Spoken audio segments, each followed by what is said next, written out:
Just like the intentional design of a product, sometimes taking away certain features or certain things might be as intentional as adding them. So for this instance, think about whether you actually need tables. Tables can often be barriers between the creative energy between participants.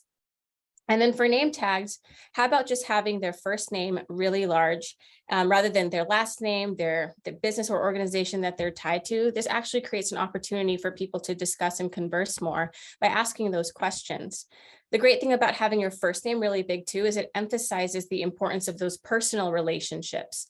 Tied to that too, with a dress code, imagine if you were in a military setting, invite people to come in more casual or business casual clothing so that you can leave rank and title at the door. So again, considering even the design of the name tags, the dress code that you invite participants to show up in, very intentionally sets a certain kind of tone and space for your meeting.